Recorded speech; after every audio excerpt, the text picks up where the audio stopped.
বেলা 11টার পর থেকে এই যে ধাওয়া পাল্টা ধাওয়া দেখছেন ধানমন্ডির 27 নম্বর মোড়ে সেই ধাওয়া পাল্টা ধাওয়া চলছে। যেটি হয়েছে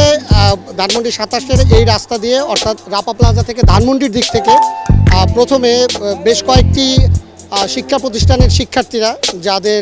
ইউনিফর্ম ছিল গলায় তাদের আইডি কার্ড ঝুলিয়ে ঠিক এভাবেই অনেকে এসেছেন এবং তাদের সাথে আবার পরবর্তীতে আরও অনেকে এই ধানমন্ডি 27 নম্বরের এই দিকে অনেকে তাদের সাথে যোগ দিয়েছেন এবং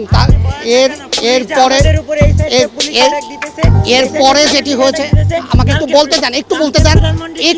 দেন কালকে প্রধানমন্ত্রী কি বলছে শিক্ষার্থীদের নিরাপত্তা পুলিশ এক সাইড থেকে ছাত্রদল অ্যাটাক দেয় এক সাইড থেকে পুলিশ অ্যাটাক দেয় পুলিশ আমাদের উপর গুলি চালায় আমাদের উপর টিয়ার সেল মারে একটা না তিনটে টিয়ার সেল আমাদেরকে ক্রস ফায়ার করে এক সাইড থেকে ছাত্রদল আরেক সাইড থেকে পুলিশ তাহলে আমাদের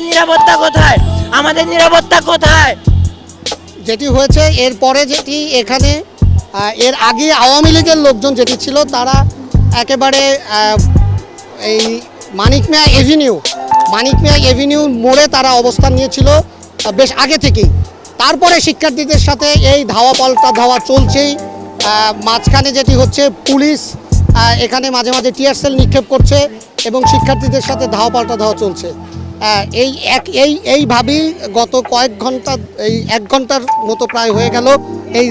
এই ধাওয়া পাল্টা চলছে এবং দুই দিক থেকেই একদিকে পুলিশও যেমন টিয়ার সেল মারছে আবার আওয়ামী লীগের লোকজনই এখানে এসে ছাত্রদের উপরে প্রথম যেটি হয়েছে যে তারা এখানে মোটামুটি লাঠিসোঁটা নিয়ে রাস্তা দখল করেছিল, মিছিল করেছিল এবং কিছুটা শান্তিপূর্ণ ছিল। কিন্তু প্রথম এই তাদের উপরে যেই আক্রমণটা হয়েছে সেটি কিন্তু এসেছে একেবারেই মানিক মিয়া এভিনিউর ওই মোড় থেকে। আওয়ামী লীগের লোকজন যেটি আমরা বলতে পারি অর্থাৎ যারা এই আন্দোলনকে প্রতিহত করার জন্য আজকে রাস্তায় যারা আছেন তারা প্রথম এসে এখানে প্রথম তাদের উপরে হামলা করেন এবং তারপরে এই হামলা গত 1 ঘন্টার মতো হলো, 1.5 ঘন্টা হয়নি, প্রায় 1 ঘন্টা ধরে এই সংঘর্ষ চলছে। দফায় দফায় টিয়ার সেল মারা হচ্ছে এবং এই একই পর্যায়ে এরকম চলছে এবং এখানে যারা পথচারী আছেন আশেপাশে যারা আছেন তারা কিন্তু খুবই আতঙ্কের মধ্যে আছেন এবং এক ধরনের বলতে পারেন যে চারপাশে একটা রণক্ষেত্রের মতো পরিস্থিতি তৈরি হয়েছে। এই হলো সর্বশেষ পরিস্থিতি ধানমন্ডি 27 নম্বর মোড়ে।